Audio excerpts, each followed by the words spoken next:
करिब 6:45 बजेतिर यो ढोका काटेर भित्र पस्ने क्रममा हामी ठ्याक्कै आइपुगेपछि चोरले अरू क्षति चाहिँ केही पनि गरेको छैन भने दुईटा ताल्चा र एउटा ढोकाको चुकुल चाहिँ चोरले काटेको छ र चोरबाट बराबर दर्शकमान बाबु तपाईहरु हेर्न सक्नुहुन्छ साइकल बराबर भएको छ। यो ताल्चा काटेर यो गेटको ताल्चा यो चाहिँ ताल्चा एक हानेर निकालेर भित्र आएर यो चाहिँ काटेछ चोरले यो चाहिँ काटेछ कि तलको माथिको काट्न नसकेर ताल्चा तोड्न नसकेर तलको कुञ्जल तोडेछ। कुञ्जलको टक्क माथिको भाग गदगद काटिन भित्र क्यास पस्ने बेलामा हामी ठ्याक्क आइपुगेको अवस्था हो। अलिकति 5 मिनटको ढिलो भएको हो। यो कोठा चाहिँ खल्ती खलास हान्ने चोरको मनसाइ रहेछ तर हामी टाइममा आएको कारणले गर्दा तिनी कुनै पनि सामानहरू चोर्न पाएन। त्यो नै खुसीको कुरा हो किनभने चोर पसिसक्यो भने केही न केही चोर्थ्यो होला लिन्थ्यो होला तर यहाँबाट सिन्को पनि नउठाएर गएको छ। त्यो कस्तो प्रकारको चोर रहेछ मार्छ है।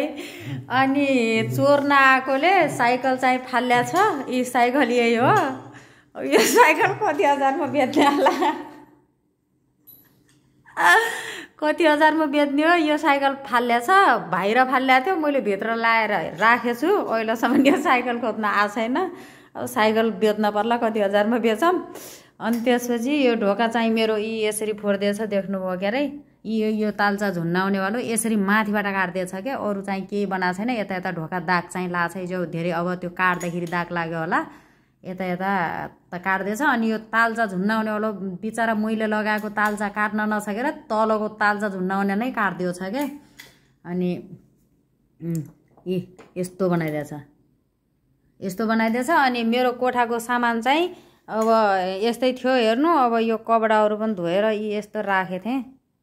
कपडाहरू धोएर यी यसरी कपडाहरू मिलाएर राखेको थिएँ। यो कपडाहरू यस्तै छ। अनि यो जाँरहरू पनि यही डिजाइनले राखेको थिएँ। यिनी बोतल सतुल जाँर यही डिजाइनले राखेको थिएँ यस्तै छ। अनि त्यसपछि यी यताको पलङ यो कपडाहरू यता यो धोको कपडाहरू हो। अनि त्यसपछि यी यतातिर पनि मैले यस्तै गरेर कपडाहरू धुँदै फाल्दै गरेको थिएँ। यिनी सामानहरू चाहिँ केही छो छैन।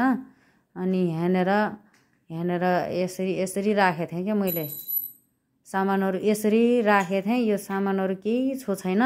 यहाँतिर यो लाइसेन्स बिल बुक पनि केही छो छैन। ताल्चा चाहिँ केही छो छैन।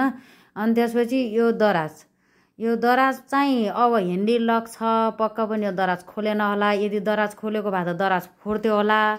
अब मैले चाबी भेटाएको छैन यसको। अब चाबी भेट्यो भने भित्र त हेर्न त पर्ला तर बाहिरबाट लक छ। लक खोल्न लाग्यो खुलेन। अब चाबी हाल्यो भने बल्ल लक खुल्छ होला। अनि त्यसपछि अरू चाहिँ त्यस्तो यहाँ केही गरे जस्तो केही लाग्छ छैन। अनि त्यसपछि यस्तो केही गरेको छैन। अनि यहाँनिर एउटा काँचको थाल थियो त्यो यो काँचको थाल पनि केही चलाएको छैन। अनि तर यो राइस कुकर चाहिँ मैले यो राइस कुकर यति घारी राखेको थिएँ तर यो राइस कुकर यसो तल यहाँनिर राखेको थियो कि यति घारी राइस कुकर राखेको थिएँ मैले।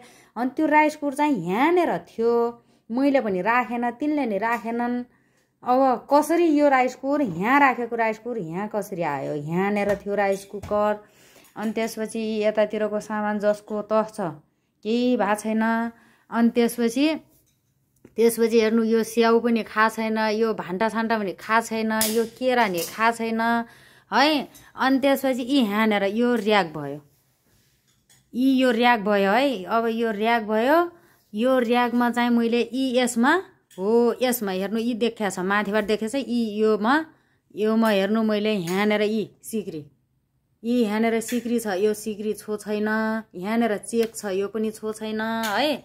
अनि यो सिक्री पनि छो छैन। त्यसपछि सिक्री केही छो छैन। अनि त्यसपछि यो किताबको बिचमा प्लास्टिकले बाँधेर 51,000 रुपियाँ छन्।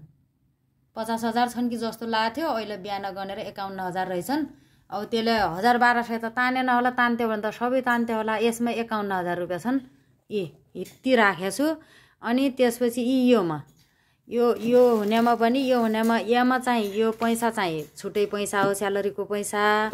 अनि यसमा फेरि यही किताबमा सँगै यो किताबमा त्यो टिको टालो लगाएको पैसा दसैँमा टिको लगाएको पैसा यिनको र मेरो गर्न 10,000 पैसा भएको थियो। त्यो 10,000 पैसा यो 5,000 पैसा यहाँनिरको 5,000 अनि यहीदेखि अलि यतातिरको 5,000 गर्न 10,000 पैसा यसमा छ। 10,000 यसमा राखेको छु। यो 10,000 पैसा यसमा राखेको छु। 1 तोला सिक्री र 51,000 रुपियाँ यसमा। तर हित्ती छ, यहीँनिर छ, यहीँनिर छ। यो पनि केही छो छैन। अब यी हित्तिरै बाटै तिच्यो। यहाँबाट ढोका आउने बाटो भयो, यो आउने बाटो भयो। अब हित्तीबाट जहाँ अब हित्तिरको ढोक्कै तिच्यो। ढोका दि उभ्याछन् है यिनी ढोका दि उभ्याछन्। अब यिनको खुट्टा यी चाहिँ हात्ती छ। यिनको खुट्टाबाट यी हित्तिरै यत्रो पैसा छ के। 1 तोला सिक्री र 51,000 रुपियाँ। अनि यहाँनिर 10,000 पैसा छ। यो पैसा छो छैन। यो छो छैन भने त दरात त परेन होला। अब दरात त मैले हेरेको छैन, तर बाहिरबाट लक छ है। अनि त्यस्तो केही उ गरेको छैन। अनि त्यसपछि यता यो किचन ऱ्याकमा भाँडा, यो किचन ऱ्याकको भाँडा पनि यो किचन ऱ्याकको भाँडा हो। यो किचन ऱ्याकको भाँडा यस्तै राखेको थिएँ, यस्तै जस्तो लाग्छ। लग्या छैन होला, लग्या भयो त अब यहाँनिरको यो काँचको थालोहरू हो। अब यो लग्थ्यो होला। यहाँनिर पनि छन् भाँडाकुँडी, यस्तै टनक्कै छन्। सबै टनक्कै थियो भाँडा। अब मैले भाँडा भित्रभित्र पनि अलि धेरै छन्। मैले गर्न त गनेन, तर यिनी किचन ऱ्याकको भाँडा पनि छोएन होला सायद। अब ठ्याक्क हामी आइहाल्यौँ के। त्यो गर्दाखेरि ठ्याक्क चोरभित्र पस्या रहेछ। अनि पस्ने बित्तिकै चोर त देख्यौँ, तर अब त्यो ठट्ट उताबाट निक्सेर गयो। अब फेरि हामीले त्यो निक्सिन जाँदाखेरि अब यही नै चोर हो भन्ने हामीलाई कन्फर्म भएन नि त। अनि पछिबाट बल्ल थाहा भयो। खै त अलि जानु त बाहिर जान्छु म। यता लुगा भाइ म निकाल्छु कि यो।